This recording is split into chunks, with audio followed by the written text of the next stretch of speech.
So today I decided to do, I mentioned that there was a thought last week that I was going to probably do Michal bat Shaul. A little bit differently from the previous, or some of the previous shirim, because I'm going to spend a little bit more time on the pshat and really getting most of our information from the pshat, and then I'll supplement it with some gemaras and midrashim, but I did not photocopy them. So what I want to really first do, there's not that much information. I mean, when we're talking about people like Abraham and even Yoav, who is only in Sefer Shmuel, but there's so much more information about those people than there is about Michal bat Shaul. It's really very contained, what we know about her from the Pshat. So what I want to do first is to glance over what we know about Michal from the Pshat, and then with that limited information, see how much the Navi actually tells us, and focus on where and how it gives us some of that information, and then discuss some of one particular event that's going on in the Navi in some more detail, supplementing it with other information. So let's take a look at the sources. I translated the longer ones. I didn't translate. I copied the translation for the longer ones. The one pasuk ones I did not bother translating. So the first source that we have is simply telling us that Shaul had 3 sons. Yonatan is the one that's the most famous, and 2 daughters. His oldest daughter was Meirav, and his youngest daughter was Michal. The next source, if you want to just read over yourselves briefly, the first paragraph, it begins by talking about the Plishtim were an enemy that really plagued Shaul throughout his kingdom. And he had many battles with the Plishtim and eventually was killed by them. And David was very successful in battling the Plishtim. So the first paragraph of this second source tells us about how when David came back victorious from battle, the nation, the women went out to greet him and to sing praises to him, and Shaul was very jealous, because they gave him more praise than Shaul. And so I want to focus on the second paragraph. So if you can just read through either in Hebrew or in English the second paragraph from pasuk Yud Zayin and on, and that's the part that really talks about Michal.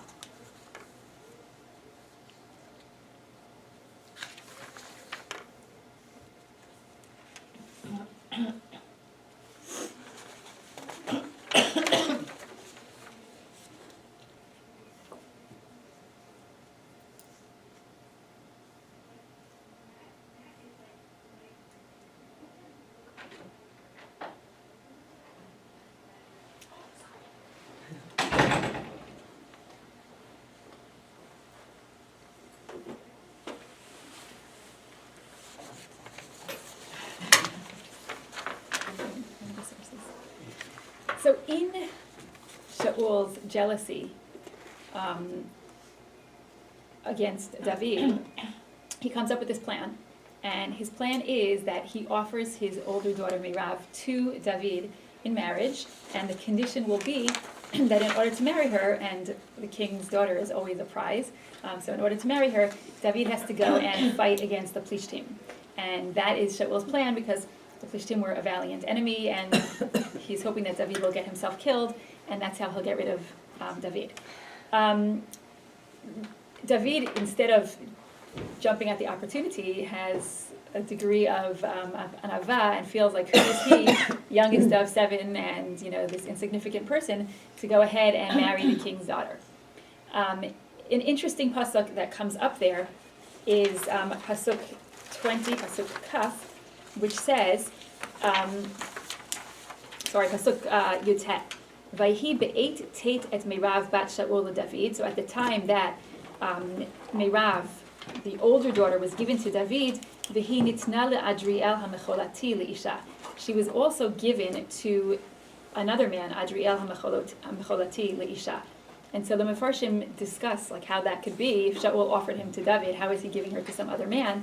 And I would say the majority opinion in the Mefarshim is that Meirav arranged that marriage herself, without Shaul knowing. And so Shaul had offered her to David. She went ahead and arranged it with Adriel instead.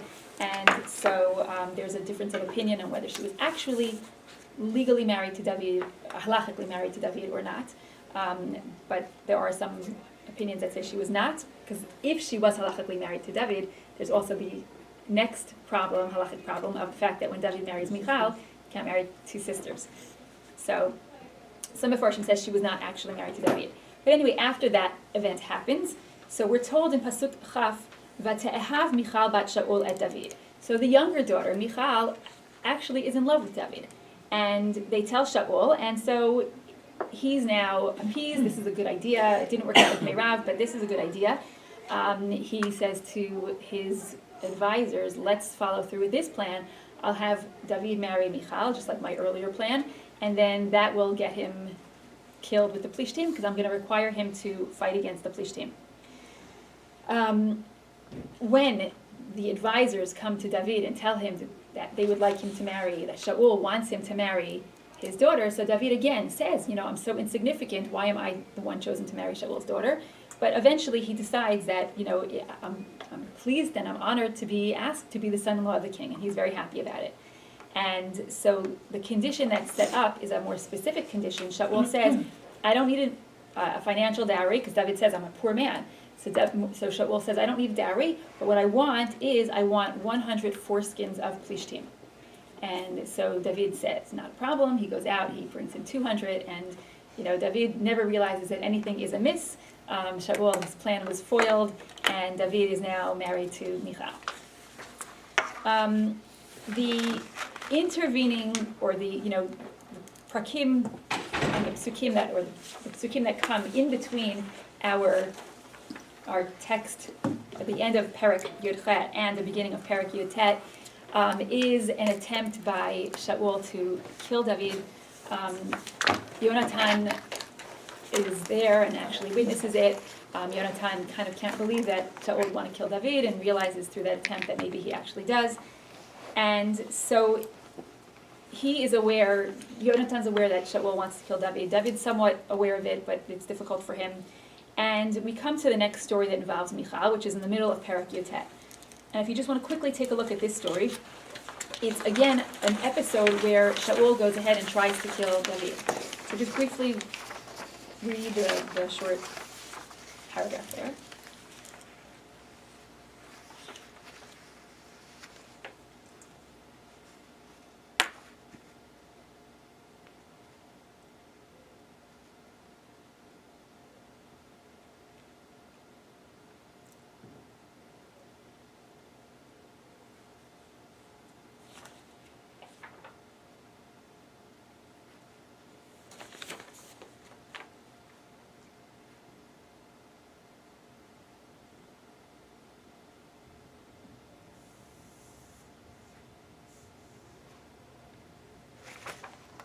Okay, so in this episode, Michal really has to choose between her father and David. Her father wants to kill her husband, and she proves her loyalty to her husband by telling him that her father is plotting against him, by telling him that if he doesn't act and escape now, it's going to be too late, and by actively helping him escape and helping him himself escape.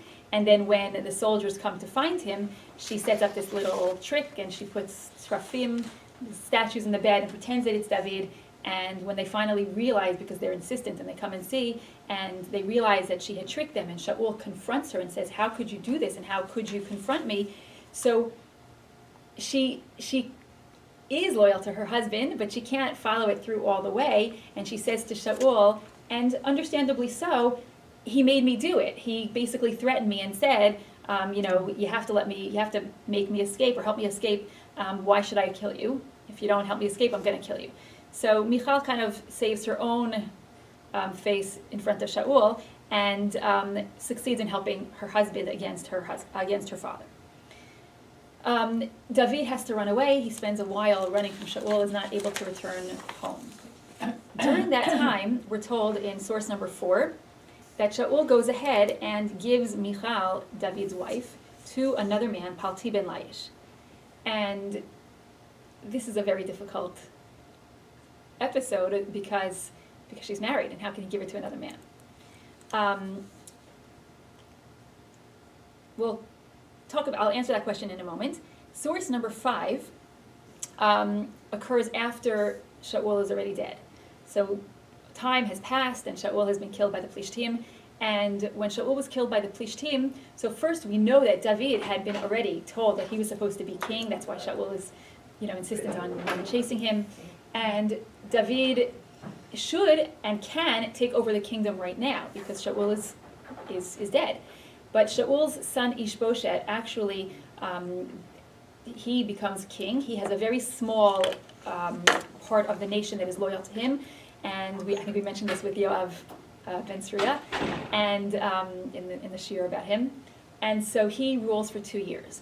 Avner ben Ner is his general, and Avner is loyal to Ishbosheth. David, meanwhile, is accepted by the rest of the country. He is ruling in Hebron with the majority of the country supporting him, but he really is not exerting his influence and his power to take over forcefully from Ishbosheth. Avner eventually, you may recall from a different shiur that Avner eventually gets angry at Ishbosheth. Ishbosheth accuses Avner of sleeping with one of the king's concubines, and so Avner is highly insulted. He's done everything that in his power to help Shaul and Shaul's family and Ishbosheth. And when that happens, he decides that he's leaving Beit Shaul and he is going to be loyal to David. And so he goes to David. And he says to David that he wants to make a brit with David. David says, that's great, thank you, I would like that very much. Here's my condition. My condition is that you bring back my wife Michal to me. And so Avner says, fine. The pasuk tells us in pasuk Tet-Vav that Ishbosheth goes ahead and brings back Michal to David, and he takes her from her other husband, Paltiel ben Laish, and Vayelach ita isha, her husband, Paltiel, goes with her, Haloch uvacho achareha, crying after her. So he loves her very much. He doesn't want her to leave, and he really walks with her as far as he can, crying. Vayomer elav Avner lech shuv vayashov, until Avner actually has to tell him, this is it, enough, you have to go back now. So just one thing I want to point out is that the previous pasuk that we saw in source number 4 called him Palti ben Laish, and our pasuk here in source number 5, pasuk Tet-Vav, calls him Paltiel ben Laish. And so we have the addition of those, the Aleph Lamed, the name of Hashem, Kel, that was added to his name. And so the Gemara does say, and this a little bit resolves part of our issue, not how Shaul could actually give her to a second husband, but it does resolve the issue of how Palti can actually marry Michal, is that Palti had Hashem's name appended to his own, because he went ahead and he did a very valiant thing, and he basically said, I'm not going to touch you, and we're going to live as husband and wife in the same house and in the same bed. And he put a sword in the middle of the bed, and he said, but we're not going to live as husband and wife, and neither of us is going to cross over this sword. And so he merited Hashem's name being appended to his name for his self-sacrifice, because he loved her very much. So now Michal is brought back to David, and we now come to the last big story that we have with Michal, which is when David finally, now that he's ruling over all of Israel, and time has passed, he finally brings the Aron back to Yerushalayim. The Aron had spent much time first in the territory of the Plishtim and then elsewhere where David had put it for safekeeping, but he had not yet brought it back to Yerushalayim. And finally, after much time, he brings it back to Yerushalayim. And so this last story, source number 6, is a description of the festivities as the Aron is brought to Yerushalayim. So if you want to just skim through that. So we're just going to bring us some stuff into the open house, so hopefully it won't get in your way.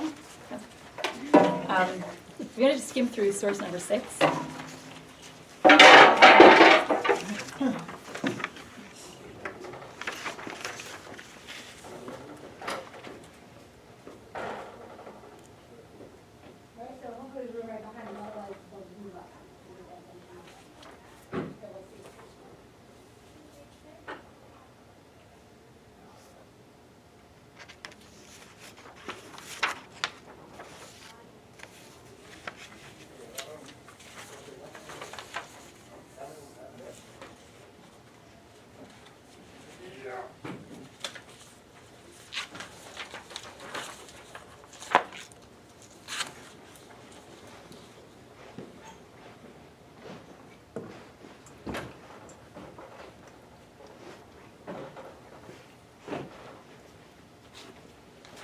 Okay, in this story, the Navi describes how when the Aron is brought back to Yerushalayim, there's a lot of celebrating.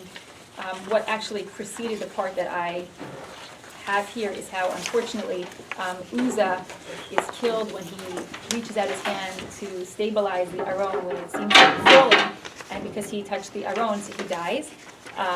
But that does not mar the festivities. It describes how David was offering sacrifices every few steps, how he was dancing with all of his strength, and ultimately how Michal comes out. First she's watching at him from the window, and how ultimately she comes out and she rebukes him and she says, you disgraced yourself, and this is not the way a king should behave. So what I'd like to talk about first is, where did this come from? Like, did we see this coming, and where does it come from? And let's talk about the sources that we saw and whether this was kind of indicated or hinted at in those sources.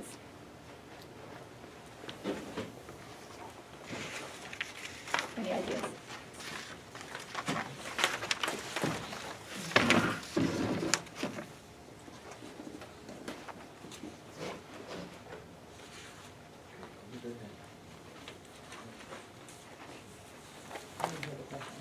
It's fine. So whether there are any clues in any of the sources that this was coming. She was told at the beginning how much she loved him, and so how did it get to this point? So if you're not coming up with anything, it's because it's really not specified. It's very subtly hinted at. And I think that this is one of the reasons why I love this story so much, because I think that this story is an example of how the Navi, the text in general, whether it's Navi, whether it's Chumash sometimes, has so much to tell us with subtle uses of language and subtle changes, in this case, in titles and pronouns. So I want to go back to the stories and see what Michal is called in each story. So first, when we are just first told about her, we're not really introduced to her. We're just told that she is one of 5 children of Shaul, and we're just told that she is Haktana, she's the youngest, her name is Michal. That's simple, we're not told much. In the second story, when we're now really introduced to her, and she becomes a character that we begin to get to know. So we're told in Pasuk Kaf, that's where she comes up by name the first time. And we're told, Vate'ehav Michal bat Shaul et David. So Michal, the daughter of Shaul, loved David. And so she's identified basically throughout this story as Michal bat Shaul. And that's really how she's known. And she's a king's daughter, and king's daughters, that's their yichus. And when Shaul gives her to David, so it says, Vayitein lo Shaul et Michal bito l'isha, Michal, his daughter, as a wife. And then in the following pasuk, we're told, Michal bat Shaul ahivatu, that Michal bat Shaul loved David. So still, she's very much associated with her father, very loyal to her father. She is Michal bat Shaul, and she also loves David. When we come to the second story, which is a story where her loyalty is tested, and now she can't be loyal to both of the men in her lives at the same time, because her father wants to kill her husband. So there now we see a subtle change. In Pasuk Yud Aleph, when we're introduced to Michal in this story, she's no longer referred to as Michal bat Shaul. Now, when she hears the plan, and she knows that Shaul wants to kill David, so Vatagei le David, she told David, okay, Michal ishto lemor. So now, she is now identifying herself and thinking of herself as she is David's wife. When it comes to choosing between the two, she is choosing David now. Vatored Michal et David. Again, we're not seeing her as Michal bat Shaul. Vatikach Michal et Tatrafim. And it's interesting that we see her as Michal ishto at the first time in this story, but then, perhaps because she's such an independent and active figure, and really takes the initiative throughout this whole story, you see the rest of the story continues with her as Michal, not even Michal, Eshet David, because she is really the one saving David and taking all the initiative here. She's a person in her own right. And when Shaul comes and confronts her, Vayomer Shaul el Michal. Okay, Vatomer Michal el Shaul. So she is her own person. She is, interestingly, it's not calling her Michal Eshet David, but she's certainly not Michal bat Shaul. Source number 4 is when after David flees, and this is a story that Michal has nothing to do. I mean, she's in it, but she's a passive figure. She has no choice in the matter. Shaul gives Michal bito, Eshet David, right? To Palti ben Laish. So he sees her as his daughter. He can do with her what he wants. David's not around to stop him, but she still is David's wife, and therefore that's a significant thing. And perhaps that's even significant because Shaul is doing something against David. He's taking his wife and giving her to another man. When David asks to have his wife brought back to him, and when he appeals to Avner to talk to Ishbosheth, so it's Tana et Ishti et Michal. When he says to Avner first, he says, I want you to bring Michal bat Shaul before you come back to me. But then when he appeals to them directly, he says, Tana et Ishti et Michal. And so he refers to her as both. And now, in the last story, when we see Michal, we only see her now as Michal bat Shaul. So something happened during the time that David was away. Something happened to her when she was taken away from her husband and given by her father to another man when she is still married to her husband. Something perhaps changed inside her. Something died inside her. And when she's brought back, who's the one who's emotional when she is brought back to David? Her second husband is the one who's emotional. He's crying because he's missing her. And he's sad to part with her. I understand if she's not emotional about leaving him. We don't really know what her feelings were towards him. But we don't see any excitement. We don't see anything about her reunification with David. We don't see anything. No emotion from her at all. David wants her back. Her husband is crying that she's being taken away. And she is really just like a pawn. She's just now like this, almost like a lifeless character who is being used and being done with and traded with and being moved against her will. She really has no choice in anything anymore. And the next time we see her now, she does have emotions, except it's negative towards David. So it's almost, I think, that she never really, whatever happened to her earlier, she never regained her earlier love for David. Whatever happened to her emotionally, the trauma that she went through all of that, and her husband that she loves very much is often, she doesn't know whether she'll ever see him again. He might be murdered by her father. And meanwhile, she's being given to some other man that she doesn't love, and she has to live with him. So whatever trauma she went through, she almost closes off all of her capacity for love, and she's never able to love David again after that. And although she lives with him, when she sees how he's acting, so she watches out the window, okay, and see how it talks about her. Umichal bat Shaul Mishkafar be'al hachalon, in pasuk tet zayin in source 6. She's watching all the festivities down below, and Michal bat Shaul, now it's calling her bat Shaul. Now, it's not that she's loyal to her father anymore, because her father is not alive anymore. So we're going to see what exactly this Michal bat Shaul is referring to, but what it's certainly indicating to us right here is that she's no longer connected emotionally to David. And she looks out the window and she sees Hamelach David, the king, leaping and dancing before Hashem, vativez lo beliba, and she despises him. It's a very strong word in her heart. And after he comes, he gives out treats to the whole nation, and then he comes back to the house. And Vateitzei Michal bat Shaul in pasuk kaf likrat David. She doesn't even let him get to the house. She goes out to greet him, but it's Michal bat Shaul. Right away, she's not welcoming him. And she goes out and she argues with him, and she says, "Ma nichbad hayom melech Yisrael." How, and it's a sarcastic tone, how glorified today was the king of Israel, Asher nigla hayom la'enei amhot avadav, who was revealed today before the eyes of the maidservants of his servants. Kihigalot niglot achar harikim, like an insignificant person is revealed in his, physically revealed. Like David was dancing and his clothing was opening and he was revealed, and so she's embarrassed about that. And David speaks to her strongly. And he says, Vatomer David el Michal. Okay, not Michal Ishto. Now he's talking to her, he's rebuking her, and he says, Lifnei Hashem asher bachar bi me avich umikol beito. I am addressing you before I was dancing before Hashem, who chose me over your father and chose me to be the leader of Bnei Yisrael. And I was dancing before Hashem. Unikaloti od mizot. I am willing to disgrace myself even more than I did for Hashem's sake. And those maidservants that you are ridiculing and saying I disgrace myself in front of them, I'm willing to disgrace myself even more for Hashem, and I'll be honored with them. And then the segment, or the parak, ends by telling us, Ulamichal bat Shaul lo hayala yeled ad yom motah. Her punishment from this is that she does not have a child until the day she dies. And again, it's Michal bat Shaul.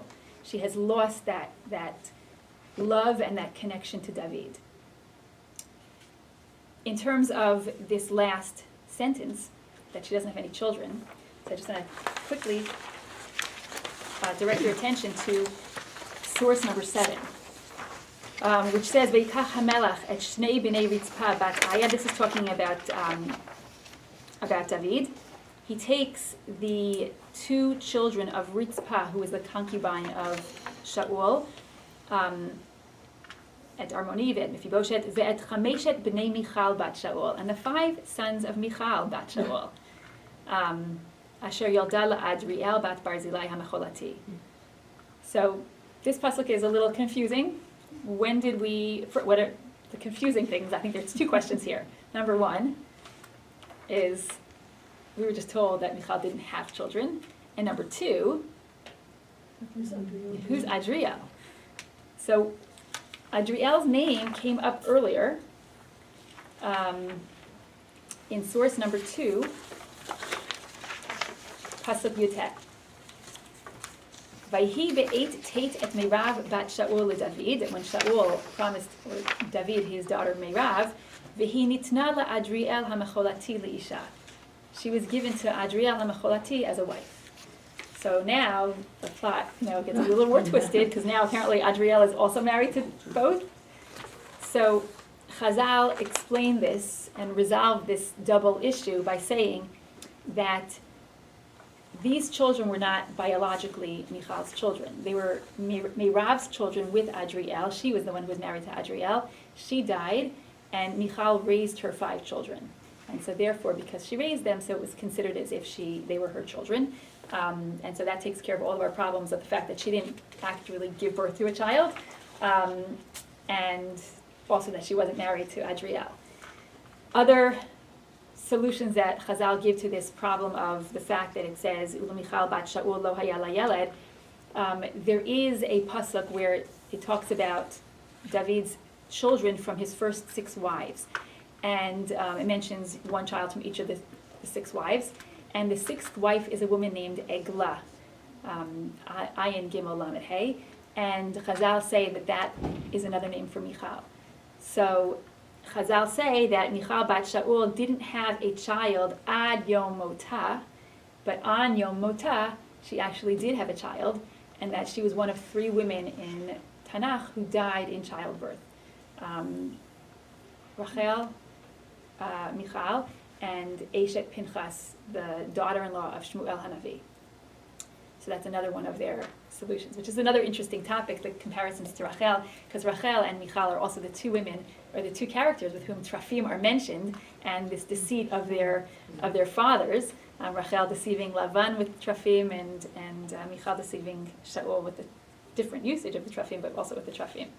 So that's an interesting idea. So we see how there is much to be learned from just a very close reading of the text, and how really a subtle name change can really give a lot of insight into what's going on in a story. So I want to now just talk a little bit more about that last episode of what happened with Michal and David. And why did it bother her so much that David was dancing and leaping and honoring Hashem in that way? And so Chazal really take her title in that perek of Michal bat Shaul and say that she here in this last story has a real problem with the way David behaved as opposed to the way her father's house operated and how her father used to behave. And Chazal say that it was an issue of kvod malchut shamayim versus kvod malchut basar v'dam. Shaul was a very distinguished, respectful and tsanua person who held his kingship as very important in terms of also the way he behaved. And so he had a very reserved behavior, and Michal was used to that, and she felt that that was a more important way for a king to behave and a more appropriate way for a king to behave rather than the spontaneous, wild way that David was behaving. So let's just talk for a moment. When Shaul displays this characteristic, I mean, there's many stories of him, but for example, is when of how he is a very reserved or respectful person and calculated and tsanua. So when we're first introduced to Shaul and they want to choose him as king, where is he? Looking for the missing. So that's correct. That's part of it. But when they all gather together and he's there, but he's hiding. So, and it says that he's an anav, and he's hiding among the baggage, and he doesn't, he is reserved. He's not out there and showy. Another story with Shaul that we saw, which Chazal point to as an indication of his dignity, was when the story with David, when David was hiding in the cave away from Shaul to hide, hiding for his life, and he was in the inner recesses of the cave, and Shaul came into the cave to go to the bathroom, and David could have cut off the corner could have killed Shaul, but instead just cut the corner of his cloak. So that's another story that Chazal refer to and say, like, Shaul was very dignified. He would not go to the bathroom in public and just, even in a place that was more open. He went into a cave far away from anyone's view to go and do this, which was not apparently something that people necessarily did. And so they point to him as being very dignified. Yeah. There's another thing.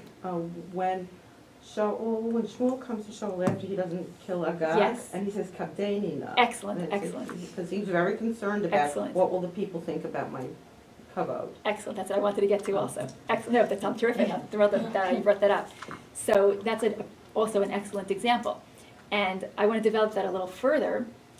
That story where when Bnei Yisrael asked for a king, until that point, they had been led by a Navi, who was God's representative. And so it was a religious leadership. Bnei Yisrael decide that being led and with this religious leader is not enough for them. They want to be like other nations. They want a political leader as well. And so they petition for a king. And so Hashem agrees, and so Shmuel has to go and appoint a king, who is Shaul. But the fear and the concern is that Bnei Yisrael are going to lose that religious guidance that they so badly have to have. That is who they are. They need that connection to Hashem. And so the concern that Shmuel has is that with a political leader, Bnei Yisrael are going to gradually pull away from Hashem. And he needs to make sure that there is a very cooperative arrangement. And this is actually a tension throughout Sifrei Shmuel and Malachim, of this tension between the political leader, the kings, and the Navi, who often comes and says, you're doing things against Hashem's wishes, this is how you're supposed to be doing things. And so Shmuel, who is the first person who has to deal with that, has to make sure that Hashem is always first and foremost in the mission of Bnei Yisrael and the king. And so when he goes ahead and tells one of the mitzvot that Shaul has, and that was given to Bnei Yisrael, was that they have to wipe out Amalek. And so when he comes and tells Shaul that he has to kill Amalek, so the command is that he has to kill everybody. He can't leave anybody or anything alive. And Shaul goes ahead and defies Shmuel's wishes. As a result, he loses the kingship. But it's a very severe punishment. And Shaul can't understand why he deserves that punishment. He doesn't understand what he's really done so badly wrong that can't be repaired, because Agag, the king of Amalek, is killed. Shmuel goes ahead and kills him afterwards. So Shaul doesn't understand why he can't just say, I'm sorry, I won't do it again, and why it has to involve losing his kingship. What was so terrible about what he did? But he made excuses right away. That's true. He doesn't take responsibility right away. Yeah. Doesn't Michal kind of have a point? I mean, we know that the Cohen Gadol purposely wears a long, Good. so that his legs aren't exposed, and here he's exposing a whole lot more. He's a king, maybe she has a point. Right. So I do agree, and I don't know how to figure out where the limitation would be. You're right. That I don't know how that we would work that into this. But you could also say if maybe her negative feelings kind of came before that anyway, because if someone's more forgiving or there are good feelings, you can excuse maybe a behavior that bothers you, but for whatever reason her feelings were already sort of set in terms of being so negative towards. Right. But on the other hand, she's not wrong. Meaning, David says that you're wrong for thinking that way. And we don't know. I mean, we assume David's right because we haven't heard otherwise. But I 'Cause she's do the one who's think punished, that, right? there's maybe a kernel of truth there. Right. Maybe there has to be a balance. I also think you said how she said, you felt like she was kind of, there's something inside her died, or that she, I think that here she sees David so full of emotion, and she has none. Right. And so I think that there might be like a jealousy and an anger that she doesn't have that anymore. I actually want to take a look at that a little bit in the Psukim in a moment, and look again at at her behavior in that story. Maybe she's also upset with Hashem and this excitement that David is showing about this all, like she may be harboring this. Look at her life. Look what happened to her. Interesting. So I mean, it could be also, but I think it also represents the difference between her father's way of running the kingdom and David's way of running the kingdom. And so when Shaul goes ahead one of the reasons that Menachem Leibtag mentions that Epstein Kreinberg, the please command come to came Mrs. to Katzenstein's Shaul that he office. has to wipe out Agag and Amalek entirely was because this war had to be a war that was different from any other. This war was like a religious command. Hashem wants everything wiped out. And it has to be done in such a way that it's very clear that this is all from Hashem, and it's not just the greatness of a king. And it's not a king's victory, it's Hashem's victory. And so what Shaul does by going against Hashem's wishes, and not just that, but he goes and says, let's make a whole celebration about this. And then he says, Kabdeni now, that comes a little bit later, but he goes and he's doing the celebration to praise Hashem and to glorify Hashem, because he's offering korbanot on a mizbeach, so it is to worship Hashem, but there's also this element of, look at this great victory that we had and my army had.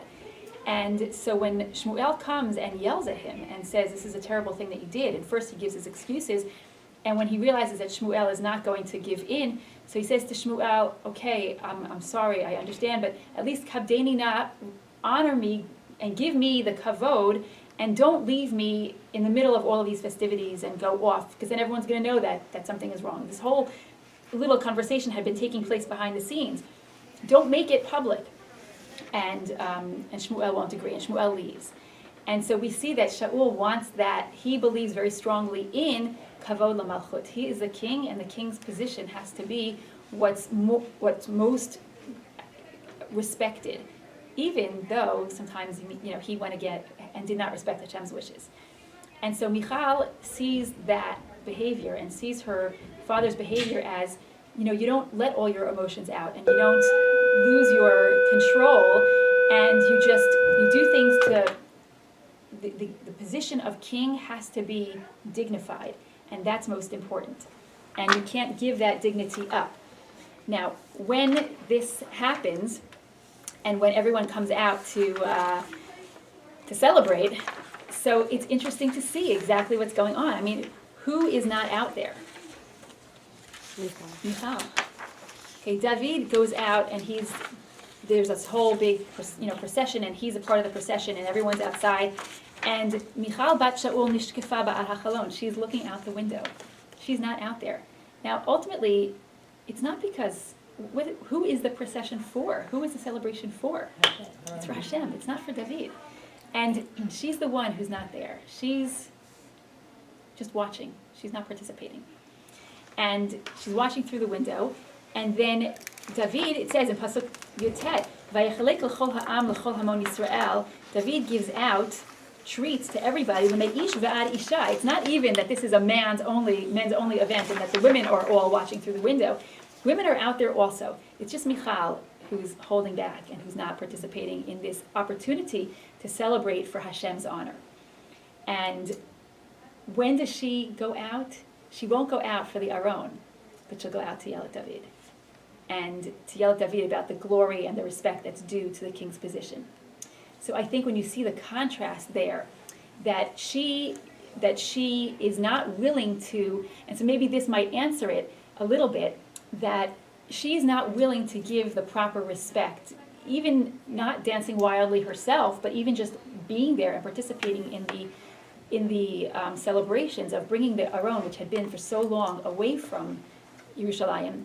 And her father had made no effort to bring it back to Yerushalayim. That was not something, the pasuk somewhere elsewhere tells us that Beit Shaul did not care enough to bring the Aron back to Yerushalayim and to build a place for it, and David did. And so she is seen as a person who ultimately chooses her father's way of life, and that dignity and that holding back over this A, spontaneous, but B, desire to give that dignity and that respect to Hashem. And that's where David says, you're entirely wrong. That way is not correct. And that's why I was chosen over your father. And I was chosen by God. And it's to God that I'm giving this respect. And that's what you should be doing as well. So maybe they're not a good match. Well, this is the one that was chosen by love. This was like a, It's interesting because at the very beginning, when we say that Michal loved David, like what was it about David? And I would think that there was such a clear contrast between his behavior. He was an ish sadeh, he was an earthy person, and I guess this is how it manifests itself now, like spontaneous joy. Maybe she was attracted to that, but couldn't really participate. I agree, except we could look at it differently. But when we're told that she loves him, it's right after the episode when we're told about how he was so victorious in battle and killed so many Plishtim. And in my mind, like a general in battle, somebody is like a very calculating, reserved, careful person. He's not as maybe spontaneous, but in my mind, you're right, he has that Ish Sadeh part, and so maybe that is like, but on the other hand, maybe that's the part that she fell in love with, was more of that calculating general who plans everything out carefully and doesn't lose himself in the emotion and passion of the moment, maybe. Or it was youthful. Or it was youthful. Right. Right. She wasn't dancing with everyone outside with David, but she was curious enough to be at a window. Or, yes, you're correct, although some say v'nishkefa be'ad hachalon. Nishkefa is translated as she was looking through the window, but nishkefa could also be she was viewed be'ad hachalon through the window. Not looking. Just What? Meaning she wasn't focused on looking out. She was just in that space. So I think it's Rabbi Gal Ariel says that she wanted to be seen. Nishkefa is used almost exclusively in Tanakh as a type of looking that involves like distinguishing and like critical kind of looking. It's used actually only in one place. Hashkifa mima'on kadshacha min hashamayim. When we ask Hashem to look down at us from Shamayim and to bless us, that's the only place that it's used in a positive context. It's usually used in a critical context. Hashem looked down on Sodom, and so this term of nishkefa ba'ad hachalon, and he says it's that nishkefa, she was viewed as looking out from the window, is almost like she wanted to be seen looking critically and saying, I don't approve of this behavior. Just an idea. Why do people name their children Michal? A good question. There are a lot of names in Tanakh that you hear and you say, well, when you really know their character, why are So- people trying to have their kids? Named after her. I Everyone think is ultimately she's flawed. not a bad I like the person. name, but the Right. person. Right. She's not a bad person. She's But she didn't have a- kids and, Unless she had, right, she. Okay, right, yeah. Correct. According to the shot, she didn't have kids, correct. Right, she's a person who we see being rebuked and that she acting wrongly. But on the other hand, it's not that she did something, it's so wrong. She's not an evil person. She's a person who had misplaced priorities. And she's a person who thought that, you should be dignified and a king should be dignified. And maybe that's why, I don't know. Why do people name, or why, Rabbi Yishmael, I don't know why it has certain names. I always wonder about that one. I don't know, it's a good question. But thank you all. Thank you. Oh, thank you for serious. Thank you so much. It's really been a pleasure. I really Who's thank you so doing much Rabbi for Yishmael? those of you who Someone made it to in more than tomorrow. one, and Yeah, those but of which you one who was will it? only come to one. No, Really no, appreciate who's it. named It's after like Yishmael. a wonderful thing to be able to live with. Oh, Thank you. okay. Or like Absalom. Really? I had a conversation with my sister years ago. You didn't get anything from Bucky, did you? No specifics. Okay. Thank you. The red button, I can see it. Looking for red. Yes.